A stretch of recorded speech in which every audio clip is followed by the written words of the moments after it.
I squeezed Jack's little hand a bit firmer as we pushed through the sleek glass doors of the Oakwood Steakhouse. The aroma of sizzling ribeyes and garlic butter hitting us like a wave from a high-end cologne ad. The hostess, with her impeccable poise and a smile that softened at the sight of my 8-year-old son fidgeting with his clip-on tie, greeted us warmly. "Good evening, Ms. Thompson. Your party's already seated." My pulse quickened. $7.50. That's what I'd shelled out from my graphic design salary to book this prime corner booth for my parents' 45th anniversary. Money that was already stretched thin between rent and Jack's after-school programs. But tonight had to be flawless. A chance to finally fit in. "You ready, kiddo?" I whispered to Jack, who nodded with that serious expression of his. The place was all warm golden lights, dark mahogany panels, and a jazz pianist tinkling away in the corner. Couples murmured over candlelit tables as the hostess guided us through. There they were, my younger sister Emily. Her salon-perfect highlights tumbling over a dress that screamed, designer label, probably more than my car payment. Her husband Mark scrolled through his phone. Barely present. Their boys, 6 and 4, wriggled in their seats, glued to a shared iPad. My dad, Robert, sat ramrod straight. Mom, Linda, beamed at Emily's kids. 2 gift bags with shiny red bows sat between my parents, one for each of her boys. Nothing else. "We're here," I said, forcing cheer into my tone. Mom glanced up. "Oh, Sarah." Finally, not a single gaze landed on Jack. "Happy anniversary." I leaned in to kiss her cheek. It felt like cool marble. 45 years. That's amazing. Dad gave a curt nod for his kiss. "Thanks for organizing this." Emily barely lifted her eyes from her screen. "Hey, sis." I settled Jack next to me, watching him unfold his napkin precisely, just like I'd shown him. His wide eyes scanned the table, noting the gifts, the oversight. "Jack made you both cards," I prompted gently. He pulled out 2 crayon masterpieces from his jacket pocket. "Happy anniversary, Grandma and Grandpa." Mom took them with a vague smile. "How sweet, dear." They vanished into her bag, unopened. The old sting hit me, Mom's voice echoing from childhood. "Sarah, be sensible. Emily needs this more." It was always that way. Emily got the new bike, while I patched my old one. Emily claimed the last vacation spot because her job was stressful. Emily even dipped into my savings for her lavish baby shower. Now, raising Jack alone after his dad bailed 5 years ago, I still wired Emily cash for her emergencies, showed up to every gathering, chasing that illusion of family for my boy's sake. The waiter arrived with leather menus. Jack's eyes lit up at the fancy fonts, his finger tracing the kids' options. He stopped at the cheeseburger, his go-to treat. "Appetizers for the table?" the waiter asked. Emily's boys yelled for fries and wings. Dad nodded approvingly at their hearty appetites. When the waiter turned to Jack, my son glanced at Dad first, a kid's quiet respect for the head of the table, then murmured, "The cheeseburger, please." The waiter looked to Dad, who ignored him, buried in his menu. Silence dragged on. Emily smirked, not looking up. "We didn't include him." My breath froze. Dad added flatly, "You should have brought something for him." The table fell deathly quiet. Even Emily's kids paused their game. Jack shrank, staring at his plate, shoulders curling in. Something inside me snapped, not with fireworks, but a cold, final fracture. 5 years of solo parenting this sweet kid, dragging him to events where he was invisible, convincing myself it'd improve if I just tried harder. They'd snubbed my son at a dinner I'd funded. The waiter fidgeted. "Maybe I'll come back." "No," I said, voice eerily steady. I stood. "Cancel everything for this table." Sarah. Mom's tone sharpened with panic.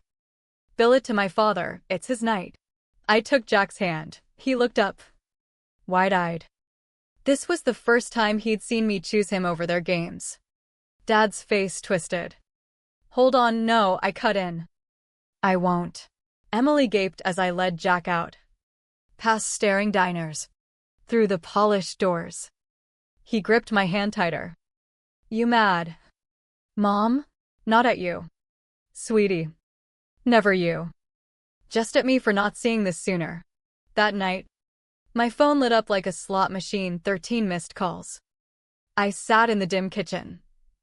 Bank statements fanned out like a bad poker hand. Each buzz was another jab. Dads, you shamed us after all we've done. Moms, how could you ruin our night after everything? Emily's so overdramatic. As always, I nursed stale tea. Tracing transfers. $1,200 monthly to Emily for rent help over 9 months, half her luxury condo fee. Though she'd spun tales of vet bills. Then tuition. Then unexpected repairs. Another sheet showed $4,500 in loans that evaporated. For years of my sacrifices. Erased in their minds. Jack's school pic on the fridge caught my eye, his wary smile. Those observant eyes. The phone buzzed again. I muted it. 3 days of radio silence felt like a gift. I was slicing carrots for Jack's lunch when pounding rattled the door, 3 entitled knocks. Peeking out, Dad front and center in his country club polo, Mom arms crossed behind, Emily shifting in heels. Feigning upset. No escaping, their SUV blocked my driveway. Coming, I called. Drying my hands. Dad barged in. We need to talk. Jack was at soccer. Thank God. About? I shut the door. His nostrils flared. That dinner stunt. You humiliated us. Emily's eyes brimmed with rehearsed tears. Everyone's gossiping, our standing in the community. Dad slapped a paper down, an invoice for $1,500, double my deposit. You owe us. Mom's voice turned syrupy. Eyes ice. Be reasonable. Sarah. Pay up. Or we'll tell the whole family what an ungrateful bitch you are. The old pull-to-fold hit, to write the check for peace. Instead, I said, one SEC, I need to make a call. In the kitchen. Hand steady. I dialed. Aunt Margaret? It's Sarah. Can you and Uncle Tom come over? Urgent. 20 minutes of icy standoff later. The doorbell rang. Uncle Tom's broad frame and quiet command made Dad stiffen. Aunt Margaret. Mom's sharper sister. Scanned the room like a hawk. What's going on? Tom asked. Voice even but firm. Emily launched her act. Sarah ditched us at the anniversary and won't own up. Not true, I interjected. Voice solid. They refused to order for Jack at the dinner I paid for.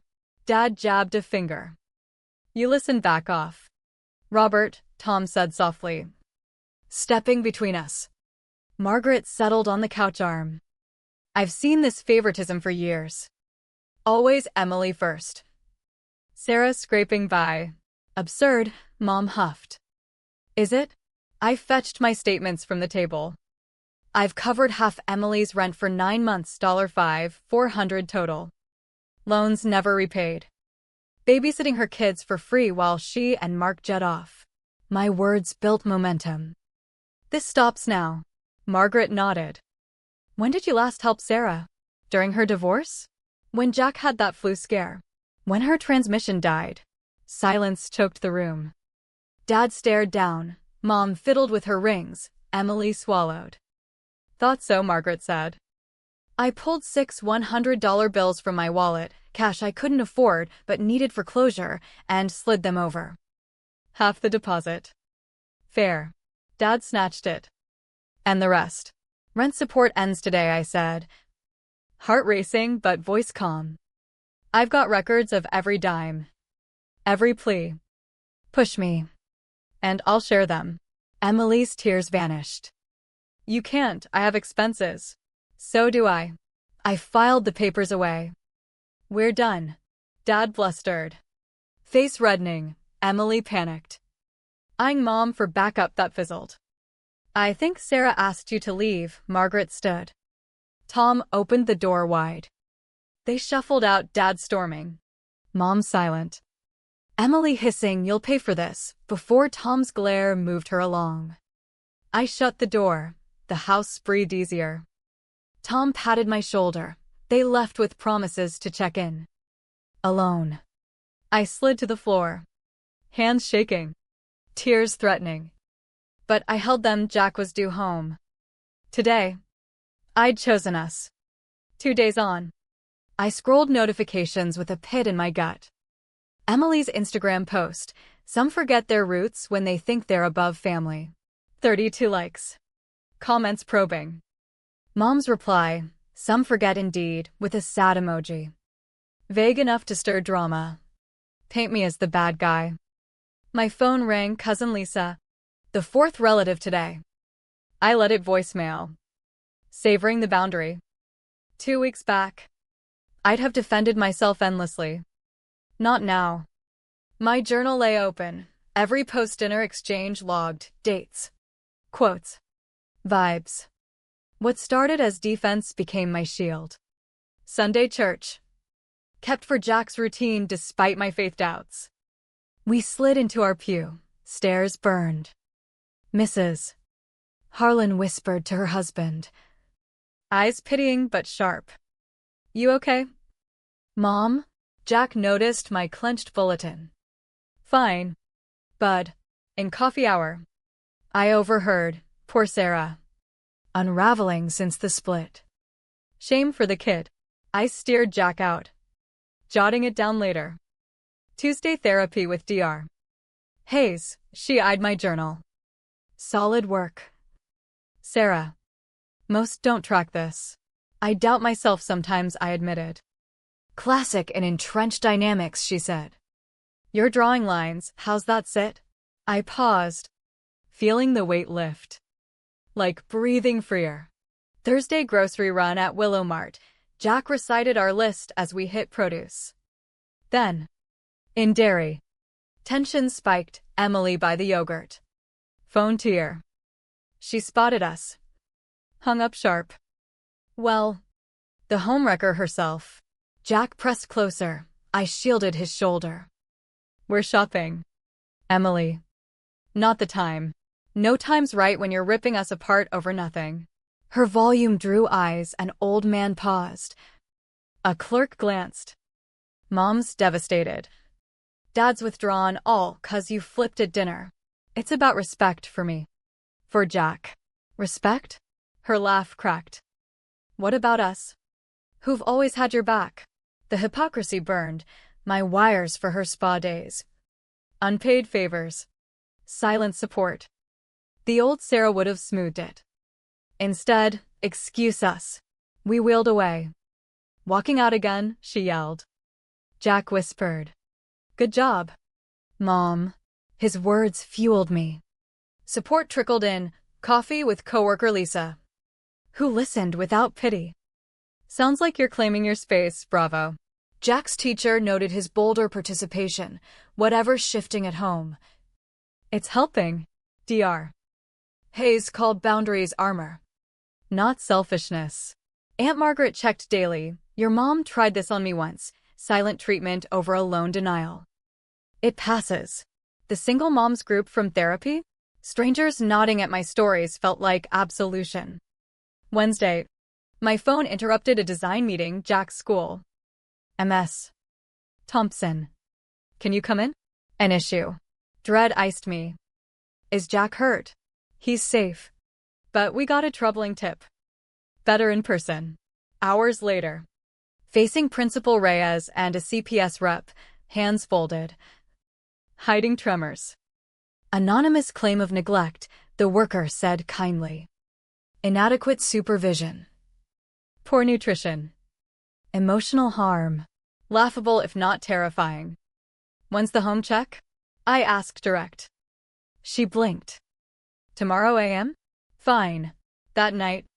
No meltdown, I organized records, fridge stock lists. Aftercare logs. Stellar report cards. Called Margaret. Emily's handiwork. CPS arrived, toward our spotless place. Noted full pantry. Jack's tidy room. Closing this now, she said. Seems punitive. Not protective. Common in family feuds, sorry. Post-visit. I rescheduled lunch with Lisa. Then dialed a lawyer from Group Rex. Harassment docs needed and options. 2 days later. In MS. Patel's office, my transfers. Texts. Logs spread out. $5,400 rent aid. Plus $3,000 services equivalent, she tallied. Thorough, good. We can send cease and desists on harassment. False report. It'll end ties? Likely. Clarity hit. This isn't drama, it's survival. Watching the UPS guy leave with those letters felt final. Enclosed, statements. Please. CPS note deeming it retaliatory. Patel's warnings bold, legal fallout for more contact. Terms, no more exploitation. That night. Phone buzzed, unknown number. Sarah. It's Mark. Don't hang up. Hesitation. Not arguing. Then, Emily filed the CPS. I tried stopping her. Pause. Check Venmo in 5 repaying all. Why? This is too much. I'm done enabling. Ping. $2,700 with sorry. Text. They're plotting more, watch out. I screenshotted. Sent to Patel. No trust. Just records. Weekend warmth hit. Jack at a playdate. I attacked the garage post-divorce mess. Sweat-soaked. I found a dusty box from my old room. Inside, report cards praising my reliable demeanor, a debate trophy. Photos of me sidelined while Emily shone. Bottom, sealed envelope. Mom's script to Dad. Dated July 1989, a week post my birth. I tore it, Robert. I wasn't prepared for another so soon after Emily. I can't connect with this one like our first. She's so distant. Watchful, not like Emily. What if I never feel the same love? Dad's reply, she'll adjust. Favor Emily meantime, eases your load. The paper fell. 34 years of outsider status designed. Not my flaw. Not fixable. I snapped pics. Texted to parents and Emily, no words. Just proof. Blocked them. Margaret called next day, saw your mom at Costco ghostly pale. Ranting you'd ruined everything. Through the window. Jack built a stick fort. Didn't ruin, I revealed. Cousin Anna called, Emily's raging at them over proven bias. Pause. Robert blames Linda for keeping it. The facade's crumbling. Should have felt triumph instead. Lightness, like dropping chains. Folks saw Emily's spin falter. I joined Jack outside. He toured his creation. You look less stressed. Mom. I knelt. I am. The knot in my back? Gone. The certified mail hit 2 weeks later, law firm envelope. Petition for grandparent visitation. Stomach plummeted. Robert and Linda demanding court time with Jack. Portraying me as unstable. Cutting ties without cause, harming his vital bonds. Scottsdale's top firm, of course. Panic surged. Judges forcing Jack into visits with strangers who'd ignored him. Draining savings for fights? I called Patel. Pace till callback. No legs, she said. Arizona prioritizes parents unless proven harm from cutoff. Their thin involvement. Plus CPS stunt? Weak sauce. Relief flooded. Anger followed. This targeted my kid. I armored up, chronicled every snub, missed birthdays. Ignored invites. Dismissive texts. Statements. Funds to Emily while Jack got thrift clothes. Centered. 1989 letter. Rejection blueprint. Filed school pickup restrictions. Only Margaret. Tom. Lisa. Updated will. Guardians to them. Not blood. Patel's response thrilled her. Their counsels backing off, letters too damaging publicly. Victory, not just skirmish. The end. Mailed final notes, all cruelty documented. Shared with lawyers/friends for release if needed. Any contact, police. Permanent. Shredded family pics. Replaced with us at Yellowstone. Margaret/Tom fishing with Jack. Lisa's crew at Easter. Chosen kin. Extended relatives texted shock, uncle querying truths. Cousin decrying CPS. Tides turned. Weekend. Booked Joshua Tree Camp, just us. Packing. Mom's last text pinged. Finger over delete. Old me would have read the plea/threat. New me? Erased unread. Adventure time. Bud. Jack's easy grin sealed it. 3 months on. Tent pegs thud into desert dirt under Sedona's fiery rocks. Jack dashes for rocks. Laughter free. No toxic pings. No suffocation, just vast sky. His voice bold. Mom. Check this crystal. I smile. The watchful kid from Steakhouse? Evolved explorer. Dinner. Fire-roasted dogs.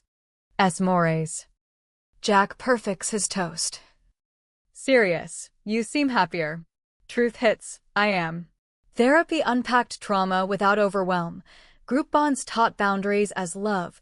Promotion reflected refocused energy. Jack's grades soared with his spark. Lisa sought advice on her mom's games. How'd you cut ties? Love from afar, honest kind. Gave her resources. Dawn hike. Breaths synced. Quiet comfort. At Overlook. Jack grabs my hand. I like our family now. Squeeze, me too. Built. Not born. Silhouetted against rising sun. We stepped forward, unimaginable months ago.